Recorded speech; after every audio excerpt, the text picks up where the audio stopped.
Kaixo guztioi, ongi etorri GZ podcastera, geopolitikaz ikerketa taldearen beste saio berri batera, eta baita beste denboraldi berri batera ere bai.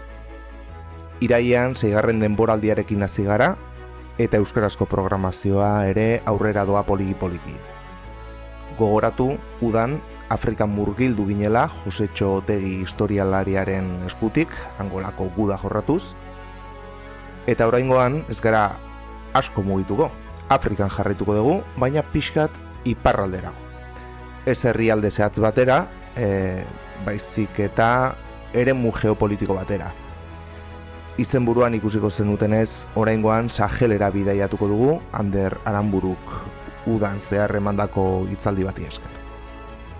Naiz eta gerra sektario eta erlijiosoek utzitako odol isuria etengabea izan, Afrika eta oro har Saheleko eremuko gatazkak era oharkabean jorratzen dira mendebaldeko hedabideetan. Sahel eremuko herrialdeek kolonialismo gupidagabea pairatu dute 19. mendetik gaur egun arte, batez ere Frantziar estatua bezalako potentzien aldetik. 19. eta 20. mendeko lehen laurdeneko tutela kolonial zuzena zeharkako neokolonialismo batek ordezkatu zuen. Bigarren Mundu Gerra ondoren kolonia horiek independentzia formala eskuratu zuten. Eta Frantziar estatuak egikaritu dituen mekanismo neokolonial ugarik bere oparotasuna ziurtatu dute Saheleko nazio hauen kaltetan. Programa honekin mekanismo horiek aztertu eta azaleratzea bilatuko dugu. Baina Anderri hitza eman baino lehen, gogoratu. iVoox eta Spotify entzun gaitzakezuela, GZ podcast bezala topatuko gaituzue, azken aldian ere zenbait programa igo ditugu YouTubera, geopolitikaz ikerketa taldearen kanalean, eta lehen momentutik argitaratzen ditugun saioetaz enteratzeko, gogoratu gure Telegram kanala ere badugula, Edapena Difusión Geopolitikaz. Eta nola ez, Twitterren ere bagaude, abildua GZ _podcast bezala.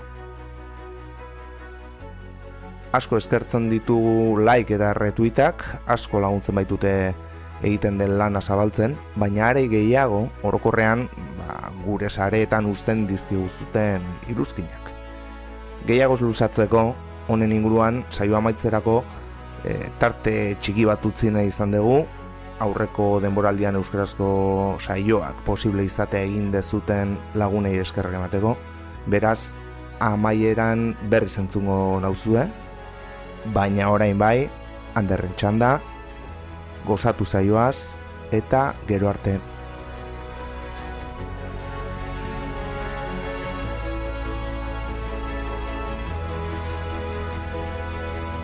Pixkat ulertzeko nondik gatozen lehenik eta behin, tamalez ez daukagu mapa bat edo proiektore bat ikusteko Sahel non kokatuta dagoen, baina Sahelen kokapena pixkat esplikatzeko izango litzateke Afrikako iparraldea, Magreb eta Afrikako erdialde eta hegoaldearen arteko bidegurutze moduko bat. Hau da, hasten da gutxi gora bera mendebaldeko Atlantikotik itxaso gorriraino, gutxi gora bera. Hartuko lituzken herrialdeak, izango lirateke Niger, Mali, Burkina Faso, Sudan, eta Mauritania, Txad, alako herrialdeak gutxi gora bera. Nahiz eta, Afrika mailako kontestu geopolitikoa are zabalagoa den, eta bertako gertakizunak ez dauden aparte, adibidez, Kamerun, Senegal, Togon, Ginean, edo Costa de Marfilen gertatzen diren gauzetaz, bale? Orduan, argi izan behar dena da, Sahel dela, Saharako basamortuaren eta Afrika hegoaldean arteko bidegurutze bat.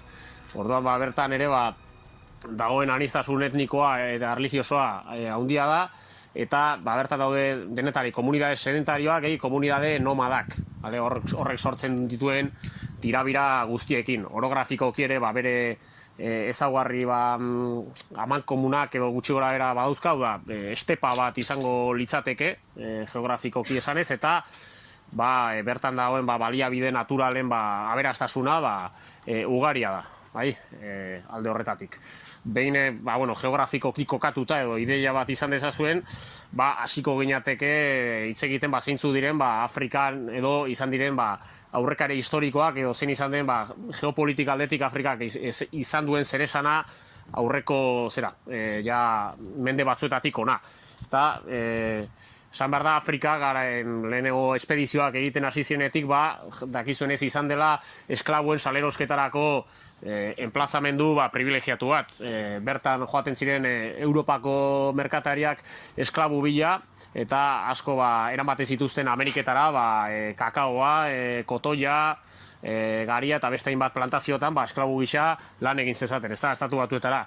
Beste batzuk, simplemente bitartekari bezala esklabu horiek salerosiz, mozkin handiak pilatze zituzten eta mozkin horiek gero reinbertitzen ziren herrialde, mendebaldeko herrialdeen industrializazio prozesuetan. Beraz, esan daiteke, Afrikako esklabuen salerosketa hori kapital metaketarako hasiera batean eta gerorago ezagutuko zen kapitalismo horretarako funtsezko elementu bat izan zela, esklabuen salerosketa hau. Hori 16-17 mendean eman zen fenomeno bat izan zen gehien bat, eta ja 19. mendean Afrikak hartzen du beste garrantzia estrategiko bat, kasu honetan baliabide naturalen aberastasunagatik, eta baita ere herrialde imperialistetan ematen ari zen prozesu berri hauengatik, ezta?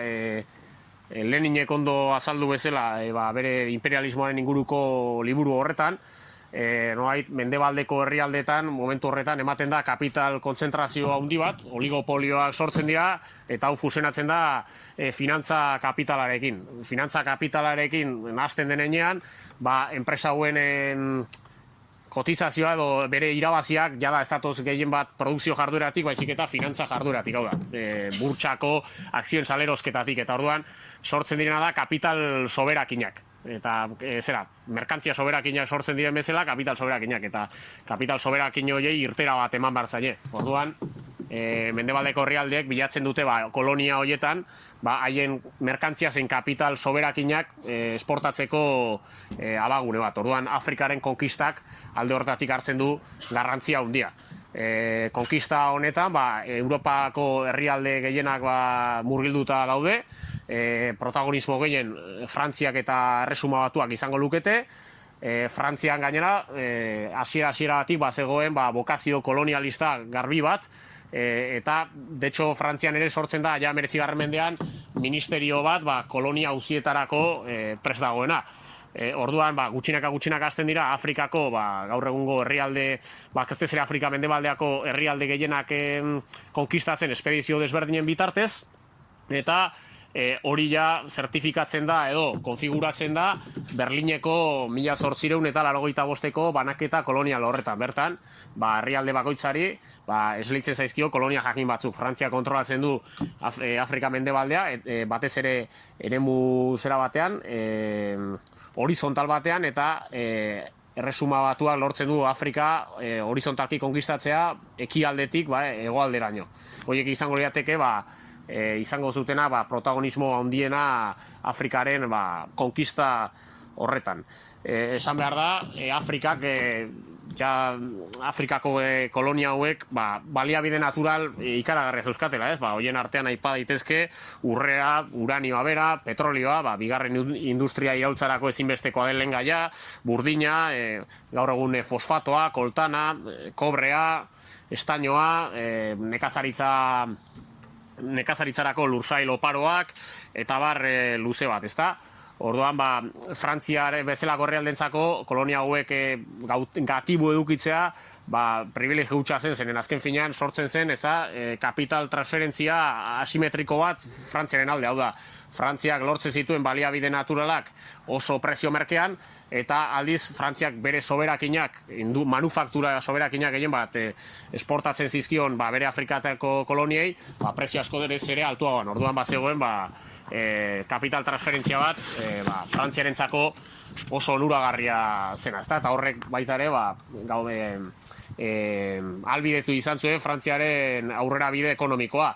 Gero beste alde batetik ere, koloniek ematen zutena zen eskulan merkea eskuratzeko aukera, ezta? Bertako lan eskua esplotatuz eta bertatik baita ere mozkino paroa lortuz. Eta azkenik baita ere Afrikako koloniek garrantzi izan zuten bi mundu gerretan, zeren ejerzitoentzako erreklutamendu erretaguardia on bazen Afrikan bertan esklabuak eta bertako herritarrak erreklutatzea frontera joan zitezen borrokatzera. Horregatik lehen mundu gerra zein bigarren mundu gerran soldadu, beltz koloreko soldadu asko parte hartu zuten gerra hoetan, ez da? Eta behin bigarren mundu gerra bukatzen denean deskolonizazio prozesuak abian jarri ziren. Eta garai momentu historiko hau funtsezkoa da ulertzeko gaur egun Afrikak pairatu duen neokolonialismoa, zeren Frantziarrek esaten dutena da, independentzia emango dizuegu ofizialki, baina de facto jarraituko duzue gure koloniak izaten.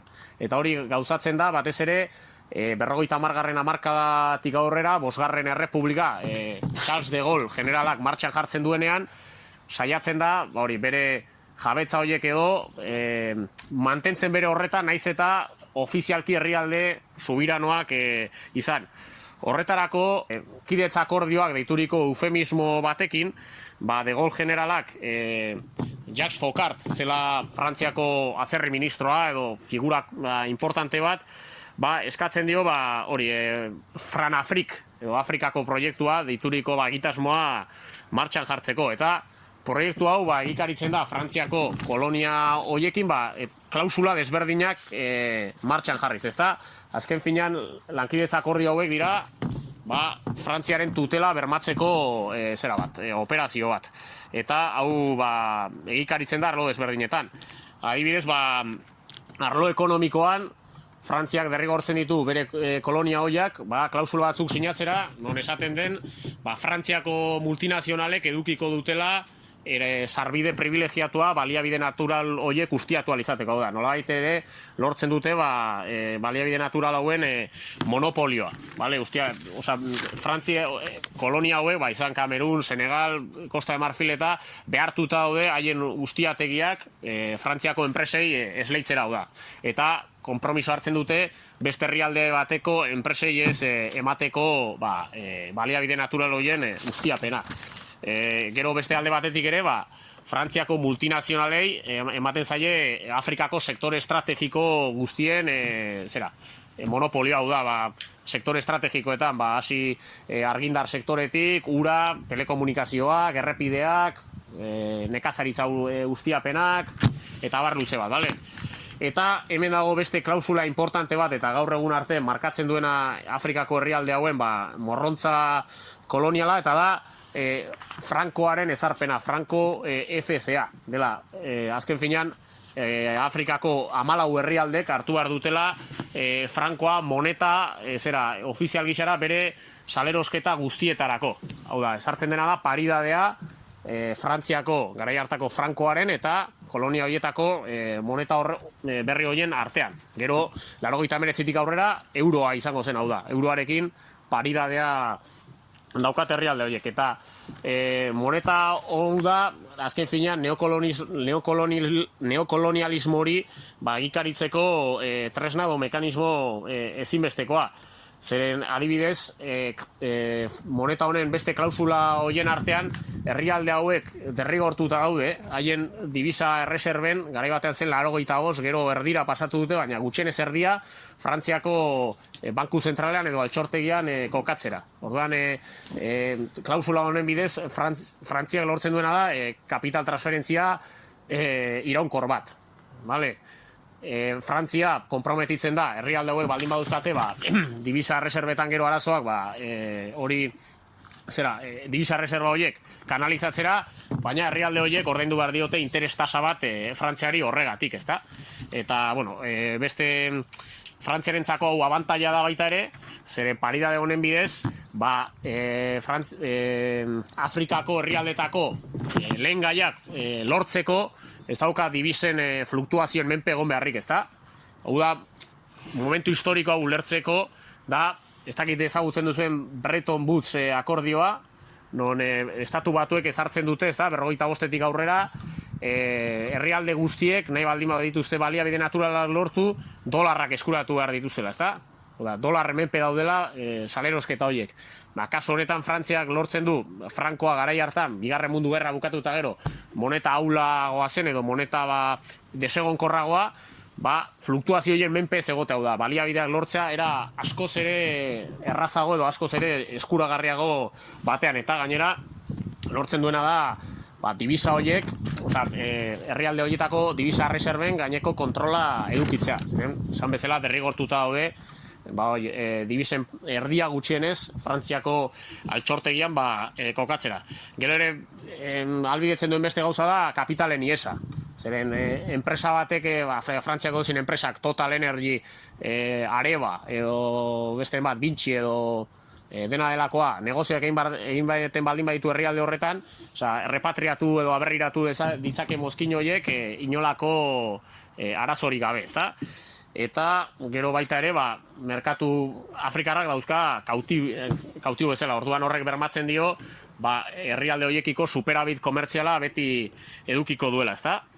Eta, abantaia asko eta asko dauzka Frantziarentzako honek, baina Afrikako herrialdentzako morrontza bat, zeren zuk azken finean nahi baldin baduzu lehiakorra izan nazioarteko merkatutan eta zure moneta gainbaloratuta baldin badago Frantziako monetarekin paridadea daukalako eta ezin baduzu devaluazio bat egin, borrek esan nahi du lehiakortasunik ez daukazula, ez? Zure produktuak esportatu alizateko, orduan bertako herrialden hazkunde ekonomikorako nola egiteko galga bada, ezta? Herrialde asko, 60. hamarkadan, Franko hau, asko ez, pare bat, Ginea eta Togo, saiatu ziren moneta honetatik aparte geratzen. Bertako presidente batek esan zuen nahiago zuela pobrea izan askatasunean, aberatsa esklabutasunean baino. Eta Frantziak erabili zituen bere tresna koertzitibo ugari proiektu hau eteteko. Esaterako elektrikoa desegin egin zion, eta beste alde batetik gerra ekonomikoa aurrera eraman zuen, bilete faltsuak sartuz Gineara hiperinflazioa sustatzeko, hau da, moneten zirkulazio desproportzionatu bat konparatuta bertako produkzioa realarekin, orduan bertako ekonomia lortu zuten ondoratzea, eta beraz saiakera emantzipatzaile horiek geratu ziren albo batera. Togon edo gauza antzekoa egiten saiatu ziren, baina kasu honetan Frantziak bertan dauzkan tentakulen bidez eta zerbitzu sekretuen bidez lortu zuten estatu kolpe baten bidez, hau gainetik kentzea eta bertako presidentea erailtzea. Orduan, Frantziak ez du utziko, azken finean, herrialde hauek Frankotik ateratzen, zeren Frantziarentzako bere errelebantzia geopolitikoarentzat ezinbestekoa da. Jacques Chirac berak, Frantziako presidente eta ministroia izandakoak esan zuen, Frantziak Afrikako esplotaziotik jasotzen ez balitu jasoko urtero, zakizen bazinen 800.000 milioi dolar elkartruke horretan, Frantzia ekonomikoki ez litzatekela ezer izango, baina Franka Afrik honen bidez, lortzen du oraindik ere, oinarrizko edo ezinbesteko herrialde bat izatea munduko geopolitikan. Hori esplikatzen da honengatik, ez da? Gero beste alde batetik ere, Frantziak arlo militarrean egiten duena da, herrialde hauek derrigortu berarentzako base militarrak edukitzau da.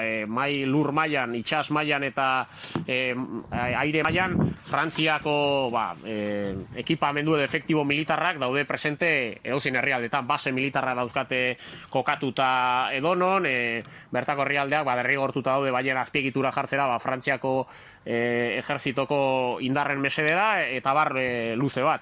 De hecho, oso datu interesgarria da esate baterako, ez dakiz herrialdetan zen, Costa de Marfil edo alako herrialde batetan, estatu kolpe batetik jaiotako gobernu bat saiatu zela bere aire espazioan maniobrak egiten, eta Frantziarrek esaten ziotela aire espazioan ezin zutela maniobrarik egin, etzeukatelako horretarako eskubiderik edo naiz eta zera izan, ez da, beraien herrialdea izan. Eta Costa de Marfilekoak eskatu zieten kontratu horren kopia bat, eta Frantziak ez zion bidali kontratu horren kopiarik, baita ere, inseguridade juridiko bat ere bazegoen Frantziaren eta bere kolonia horien arteko harremanetan. Praktikan, herrialde hori jaiotzen dira herrialde subirano bezala, haien bandera izan dezakete, baina praktikan ez daukate inolako soberaniarik, bere baliabide naturalen gaineko kontrolik, moneta ez dute haiek emititzen, eta baita ere ez daukate ejerzitorik haien muga babesteko edo haien barne segurtasuna bermatu alizateko, baizik eta dena daukate externalizatuta Frantziarekiko, ez? Eta hau esan behar da askotan egin dela, bertako aginte edo kolaboratzaile asko egon direlako Frantziaren bertako interesak bermatu ahal izateko. Jarraitu honekin, datu batzuk ematearren ikusteko Frantziaren kontrola edo arpilak eta zenbaterakoa den, esaterako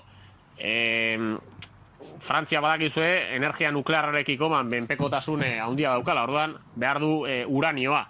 Uranio hori lortzen du Niger bezalako herrialdetatik. Bertan daudelako, uste dute Frantziako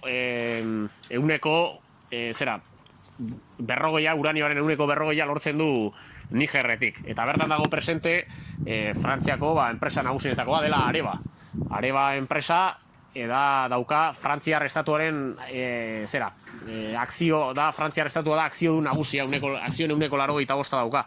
Eta bertatik lortzen du ustiatzea uranioa nahi bezala. Soilik irabazien euneko 20 geratzen dira Malin bertan eta euneko 80 Frantziara doa. Frantziako 3 bonbillatik bat pizten da Nigerreko uranioaren ustiaketaren bidez esate baterako. Gero baita ere Frantziako enpresek Nigerri ez diote, horrela ezarrita dagoelako klausulotan, zergarik ordaindu behar ustiategi honengatik, eta noski, erabat salbuetxita edo daude, edo zein kalte ekologiko edo kalte, osasun kalte eragiten baldin badiote bertako biztanleriari gertatu den bezala, zeren Nigerreko uranioaren esplotazio hori ez dagoenez erregulatuta edo araututa, bertako adibidez komunitateen urputzuak erabat kutsatuta daude, erradiazioz betea daude, eta horrek hainbat osasun arazo eragin dizkie bertako herritarrei. Baita ere, bertako ganaduak esate baterako, nekazaritzarako ezinbestekoa dena, ur hori ezin du kontsumitu, kutsatuta dagoelako eta gaixotu daitezkelako, beraz, enpresa honen nagusitasuna herrialderekiko erabatekoa da. Zere esanik ez, esate baterako, Frantzia urrearen zera kontuan adibidez, urrea badakizue berez ezinbesteko metala dela, ez da herrialde baten konfiantza, inbersorek izan dezaketen konfiantza neurtzeko. Zuk urrea baldin badukazu, esan nahi du, zure monetak adibidez sinesgarritasuna daukala, edo balioa daukala. Frantziak esaterako bere, ez dauka urre meategirik apenas, baina da munduko 5. herrialdea urre gehien daukana. Bere zeratan, bere almazenetan. Eta urre hori nondik dator, Afrikako bere kolonia hoietatik, azken finean. Hau da, esate baterako, ez dakiz herrialdetan zen, Senegalen edo, urre meategiak, baldin baduzkate ez dakizen bat tona, baiek soili dauzkate jabetzan, euneko 10. Beraz, hor ikusten da, Frantziak aurrera eramaten duen arpilak eta. Beste datu esanguratsu bada, esaterako Frantziako kolonia horietako portu guztien jabetza magnate frantses batena dela. Magnate frantses horrek dauka portu horretako sartu irtenen gaineko erabateko kontrola, ez da? Beraz, ikusten da kontratu konfidentzial hauen bidez, Frantziak egin zuena zela erabat estuan hartu, estutu eta bereganatu kolonia horien gaineko kontrola 50-60 hamarkadatik, eta bere oparotasuna eraiki herrialde hauen gaineko esplotazioan. Herrialde hauetan esaterako datuen arabera hazkunde ekonomikoari begira moneta honek izateak onura baino gehiago kalteak eragin dizkie, zen Senegal bezalako herrialdetan esaterako haien BPG o PIB per capita esaten dena duela 1980koaren herena da gaur egun. Aurrera egin beharrean involuzioa atzera egin dute hazkunde ekonomikoan. Ikusten ezago egunez, hori Sahel edo herrialde hauetan dagoen koktela hori da, ezta? Hau da, hazkunde ekonomiko eskasa, kaso askota miseria, gero ere hazkunde demografiko handia, jendea hirietan kontzentratzen dela eta insatisfakzio eta frustrazio koktel handia, ezta? Orduan, pixkat hau, 80.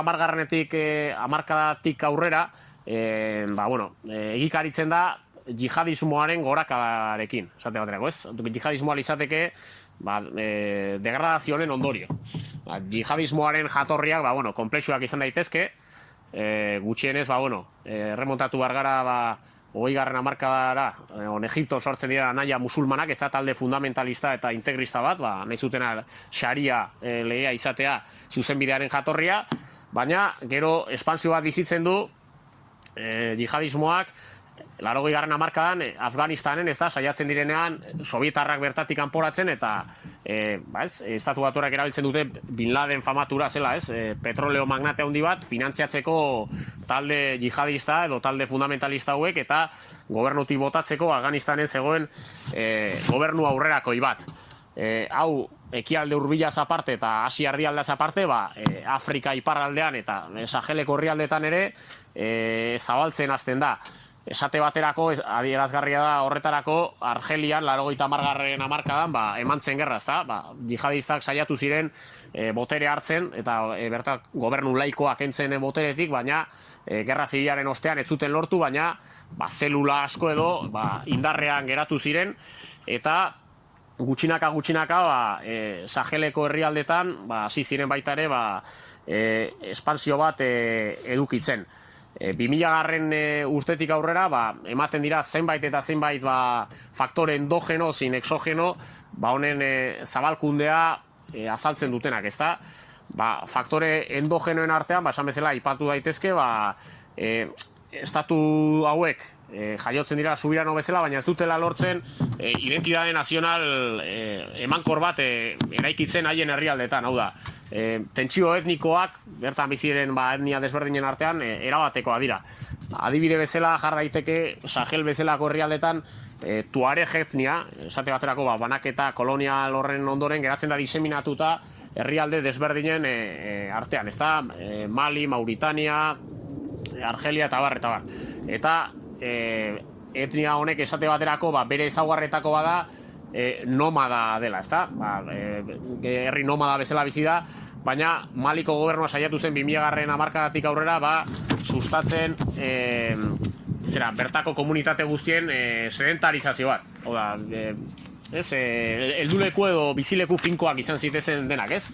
Nekazaritzako planteamendu berriak aurrera eramateko. Eta Tuareg etnia hauek, bere nortasunaren edo bere bizitzeko moduaren kontra zijoan ez, altxatu ziren ez. Eta horietako batzuk, erori ziren jihadismoaren atzaparretan, borrokatzeko hauen kontra, ez da? Kontuan izan behar dugu, Sahel bezalako lurretan baliabide natural eskasia dagoela, esate baterako lur desertikoa denez ere ur eskasia dagoela, eta orduan baliabide naturalen gaineko kontrola ezinbestekoa dela, ez? Komunitate bakoitzak bere autosufizientzia edo nahi baldin badu elikatu, ez da? Orduan borroka horren baitan aprobetxatzen dute indar fundamentalista hauek jendea bere alde bere ganatzeko, ez da? Ez da aztu behar indar jihadista hauek eta ez direla azten kasualidadez. Hau da, finantziazio nahiko oparo daukate batez ere Golfoko monarkia petrolero hauen gandik, Arabia Saudi, Qatar, Emiratos Árabes Unidos eta abar, ezta?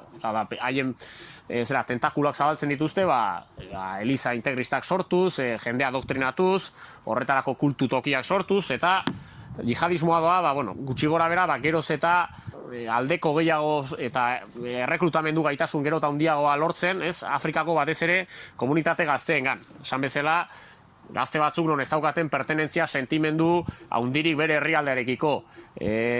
Miserian murgilduta daudenak, eza? Eta hauek ematen diete aukera bat talde baten parte sentitzeaz aparte, bizia ere ateratzeko, ezta? Orduan, batzuentzako diru sarrera iturri bakarra da, talde hauetan esku hartzea edo sartzea lortzeko diru sarrera iturri bat haien familian zet. Eta horrela, joaten da ernaltzen gerra bat. Gero horri, gehitu hartzaio baita ere, Saheleko estatu hauetako estaduen egiturak oso auskorrak, oso ahulak direla, hau da, ez dago violentziaren monopolio esplizitu bat, edo nahi ondo ezarria. Indar tribalek ere bere indarra daukat, ez da, ez da hemen bezala estatuko indar polizialak edo indar militarrak presentzia daukatela edo zintokitan, ezan askoz ere diluituago edo askoz ere difuminatuago dago indarraren edo violentziaren monopolio hori bera, ez da? Orduan, horrek sortzen du koktel ergarri bat, horrelako mugimenduek eta baita ere krimen antolatuak bere zera aukera izan dezan, ez da? Koktel hau behin azalduta, badago momentu erabakigarri bat, baita ere talde hauen insurgentzia edo operatibidade gaitasuna areagotzen duela. Eta da, Libiako estatuaren desegitea 2011 urtean. Libia badakizue Afrikako herrialderik aurreratuena zela giza indizei dagokionez, Afrika mailan bizi maila hoberenak bermatzen zituen herrialdea zen, Gaddafi koronelak 79an herrialdearen kontrola hartu zuenetik, hau da, analfabetismorik gabeko Afrikako herrialde bakarra, gero osasun indizeak eta adibidez aurren hilkortasun tasa apalak zeuzkan herrialde bat, etxebizitza eskubidea bermatzen ziena bere herritarrei, oinarrizko ondasunak subentzionatuta ematen zizkienak, esan erregaiak, oinarrizko elikagaiak, gasolina bera, eta bar, herritarrei mailegu leunak ematen zizkienak, ez? Etxebizitza bat eskuratzeko, orokorrean, petroleo industria baita ere oso sendo bat sortu zuen herrialdea eta petroleo mozkin horiek gutxi gora bera sozializatu zituena bere herritarrengan, ezta? Gaddafi ere bere kanpo politikan joan zen pauso desberdinak ematen, egia hasiera batean sobietarrekiko gertuagoa zela, deno dakigu ere Gaddafik izandako papera Irlandan ira bezalako mugimenduei armak eta hornikuntzak bermatzerako orduan, baina 80. hamarkadan gerra hotza behin desagertzen denean eta sobietar blokea desagertzen denean, nolabait gerturapen bat egiten du mendebaldeko herrialdekiko. Baina artean Frantzia bera, Italia, Espainia, ez da? Jose Maria Aznarrekin elkartutakoa da bera bilerak egiten. Frantzian esate baterako gauza ezaguna da, Sarkozyri hauteskunde kanpaina ordaindu ziola, bera izan zela patrozinatzailetako bat, eta Italian esaterako ere Berlusconi agintean zegoenean harreman oparoak izen zituen berekin, eta esate baterako Libia zen herrialde bat soberakin ugari zeuzkanak dibisetan, ez da? Herrialde esportatzaile handi bat zen petrolena eta fondo soberano esaten dena, eta fondo soberano horietako batzuk erabiltzen zituen, adibidez, Italian Fiat bezalako enpresetan akzioak bere ganatzeko, hau da. Libiako estatuak bere tentakuloak sartuta zeuzkala desente, hemengo baita ere, enpresa sareetan, ez da? Halako enpresa batean parte hartzeak edukitzea, esanguratsua da, ez da? Baina, 2008tik aurrera, Libia berriro ere hartzen du beste norabide bat bere kanpo politikan, eta jazten da occidentalismoa desente impugnatzen eta panafrikanismoaren aldeko mezuak hasten da zabaltzen, ez da? Eta egitasmo panafrikar horien artean dagoena da moneta panafrikar bat sortzea, Frankoaren nagusitasuna albo batera utziko duena, ez da? Nola oinarritu nahi zuen moneta honen fidagarritasuna edo sinesgarritasuna? Libiako estatua beraz euskan urre erreserba handi horietan, ez da? Urrea erabilita sostengu bezala nahi zuen moneta panafrikar bat sortu, Afrikako herrialden arteko elkartrukeak erreztuko zituena, ez?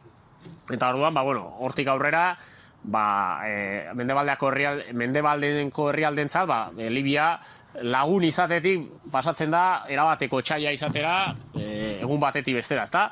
Eta azten dira demonizazio kanpainak. Eta nolak izuen bezala 2010-2011an egosten dira Afrika iparraldean udaberri arabiarrak deritzonak, ez? Saltzen dizkigutena medioetatik altxamendu espontaneoak balira bezala, gobernu, diktadura batzu boteretik entzeko eta gobernu demokratikoak bertan ezartzeko, baina, bueno, argi zegoena zen, koloretako iraultza sobietarroiko herrialdetan erabiltzen diren teknika eta metodo ezberdinak erabiltzen zirela, kale mailako protestak eta manifestazioak sustatzeko, hau da, espontaneotik ez zeukatela zer, ezta? Argi zegoena zen herrialde horietan bazegoela egon ezin handi bat egoerarekin, bizitzaren garestitzearekin esate baterako, baina helburu horiek esan dute ez zeuden alienatuta protesta hau sustatzen zutenekin. Eta udaberri arabiarren testu inguru honetan, Libian sustatzen dutena da gerra proxy bat. Hau da, milaka tokitatik erreklutatutako mertzenarioak infiltratzen dituzte Libian eta hasten dira borrokatzen Gaddafiren kontra, eta medioen aldetik zuritzen dira rebelde hauek, asko eta asko atzerritarrak, kanpotik eramandakoak, Katarrek finantziatutakoak, eta gainera Al Jazeera kate, Katarren jabetza den kateak egindako propagandaren bidez auspotuak, ez? Eta momentu jakin batean era guztietako gezurrak erabiliz, gero onartu den bezala, NATOk Libiari 2011ko martxoan eraso egiten dio, ezta?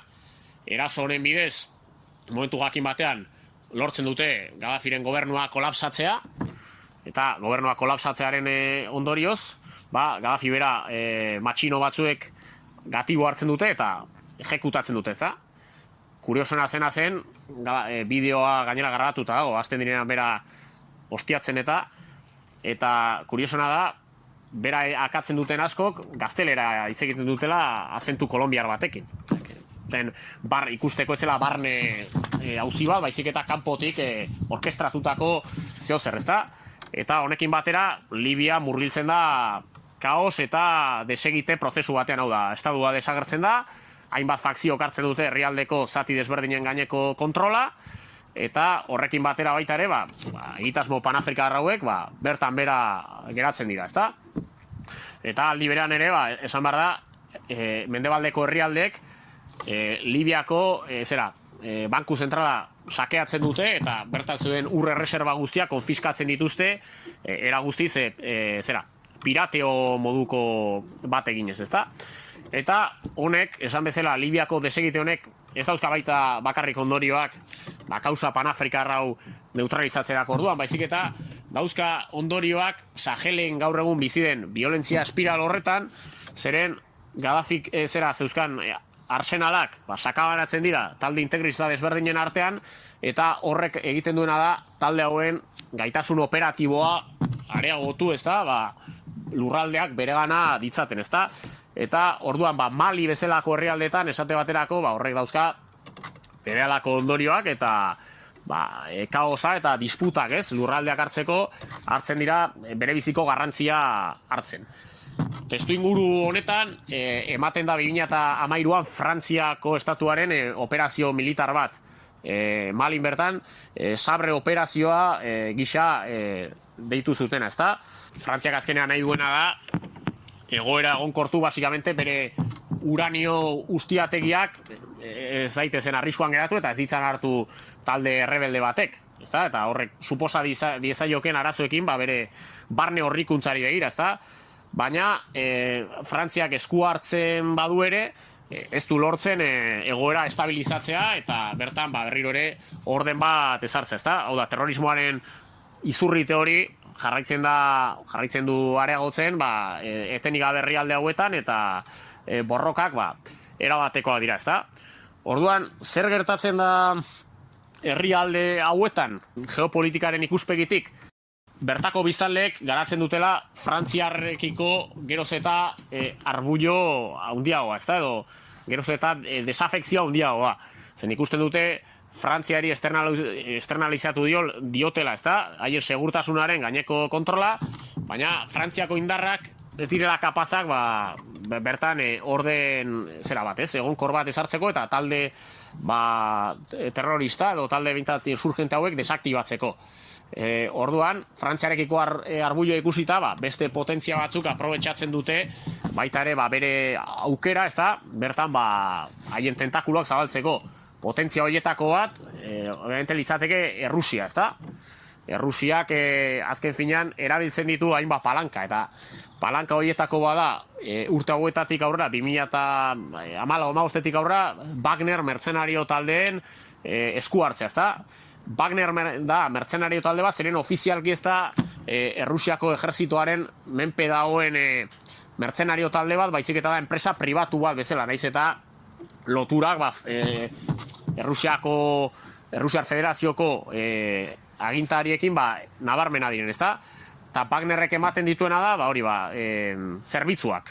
Hau da, bere mertzenariak bidaltzen ditu borrokatzera talde hauen kontra, Eta era horretan, Errusiako estatua ofizialki ez da sartzen kontu hauetan, baina antza denez, edo behintzat nik ulertuta daukanaren arabera, Wagnerrek lortzen ditu arrakasta operatiboa handiagoak talde hauen kontra, Frantziako armadak lortzen dituena baino, 9 urtetan, operazio honek irauten duen 9 urtetan. Eta orduan, Errusiaren prestigioak bertan gora egiten du, herrialde hauen baitan. Ikusten dute, aliatu zeragoa, fidagarriagoa izan daitekela Frantzia bera baino, pixkat talde terrorista hauek desaktibatzerako orduan, eta horren ondorioz, Errusiak ere erabiltzen du Sahel bere influentzia eremua areagotzeko, Ikusten du Errusiak ere beste esparru batzuetan, Europa ekialdean, Ukraina kasu, saiatzen direla bere aurkako zerko bat eramaten eta bere influentzia eremuak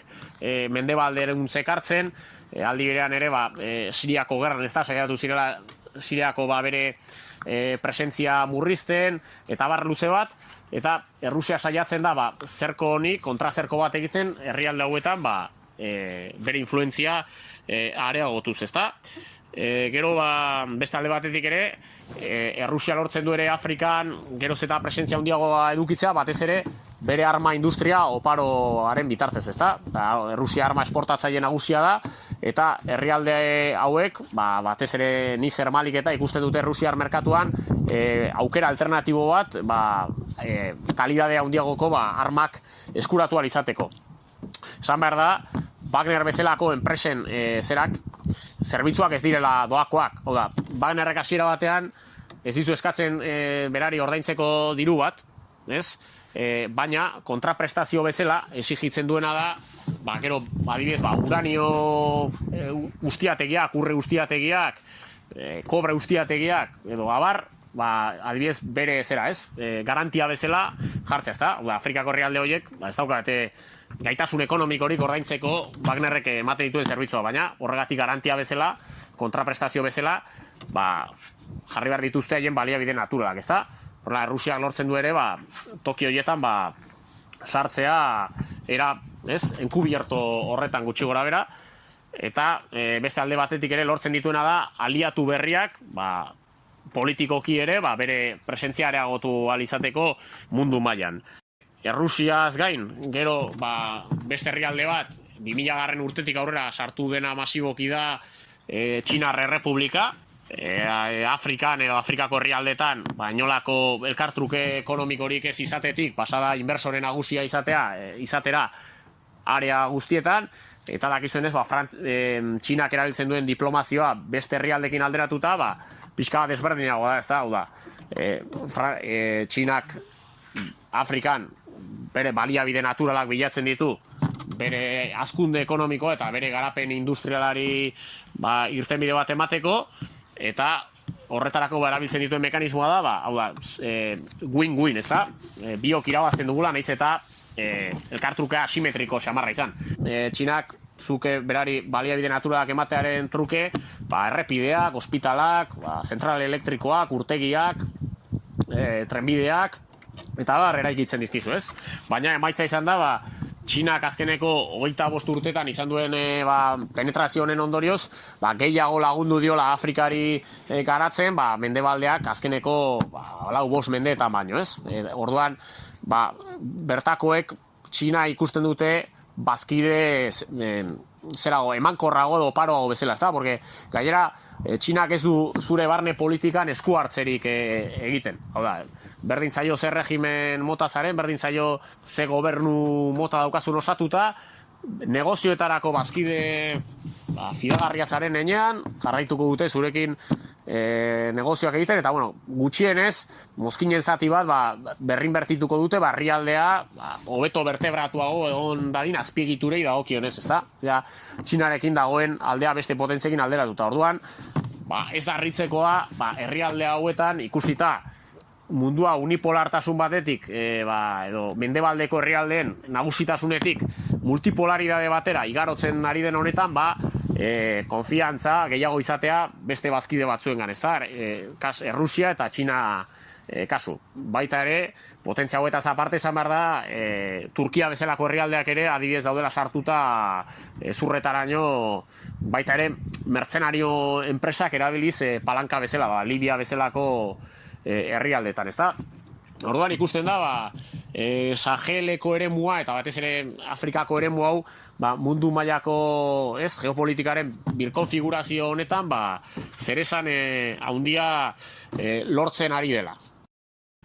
Sahelez hasi gara eta Saheleko eremuarekin bukatzeko aipagarria da azkeneko urtetan, ezta, 2020tik 2023 bitartean batez ere, estadu kolpe desberdinak eman zirela bertako militarren aldetik aldarrikatuz, ezta, herrialdetan gobernuak ez direla efikazak, ez direla efizienteak segurtasun auziei edo erronkei aurre egiteko, eta horregatik nazkatuta hartzen dute boterea esate baterako Burkina Fason Ibrahim Traore bezalako agintarik, ezta, eta hauek aldarrikatzen dutena da segurtasuna berrezarri behar dela, eta baita ere potentzia kolonial horiekin dauzkaten hainbat akordio eta hainbat tratu ere berrikusi beharko liratekela, ez?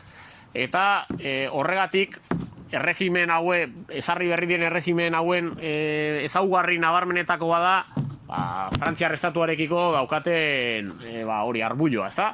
Orduan, eskatzen diete Frantziako segurtasun indarrei bertatik ateratzeko, eta, de hecho, beste kontu simboliko deipagarrietako bada, herrialde horietan Frantziar hizkuntzaren edo frantsesaren ofizialtasuna errebokatzen dutela lehenengo aldiz, eta gero beste kontu esanguratsu bada Mali, Niger eta Burkina Fasoen artean sortzen dutela aliantza berri dela, Saheleko estatuen arteko aliantza.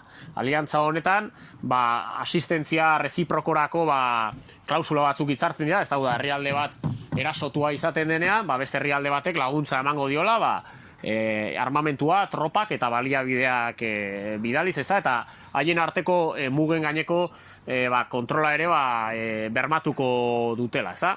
Eta honek, nolabait ere, sartzen da kontraesanean, beste Afrikako mendebaldeko estatuen erkidego ekonomikoarekin, izan dela nolabait ere palanka bat, Frantzia bezalako herrialdeek oraindik ere, izan zezaten nagusitasuna eremu horietan, ezta?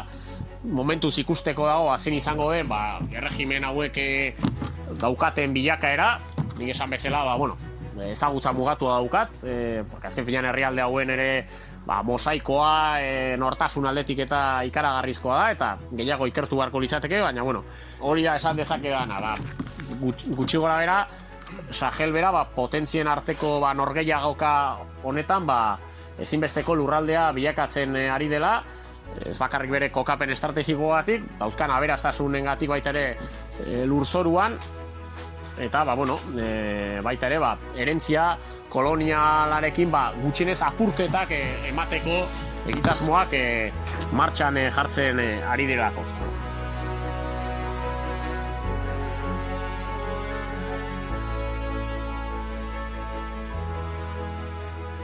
Ander Aranburu entzun dezute, geopolitikazeko kidea, baina horretaz gain, aurten euskarazko programazio hau posible izatea egin duen pertsonetako bat. Nagusienetako bat, esan nuke. Baina ez da bakarra noski. Lehen unetik hor izan dira Naia, Asier, Jon, Borja, Pablo, Gorka, Irene, eta azten ditudan beste hainbat. Eta nola ez, Javier Muruzabal.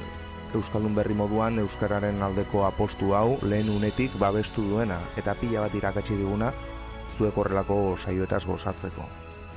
Bai, badakit agian edizio lana eta audioaren kalitatea ez dela onena. Baina, pentsa otsaira arte ez nuela horrelako ezer inoiz egin. Eta bueno,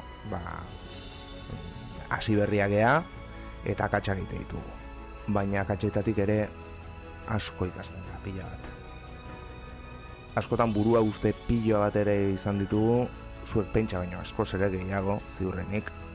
Baina naiz eta une batzutan hanka sartu, beti egon da jendea gure lana babesten. Eta gu babesten, hainbaten ere. Ez nituzke ahaztu nahi, euskarazko saioak zabaldu eta iruzkinak utzi dizkiguzuten lagunak.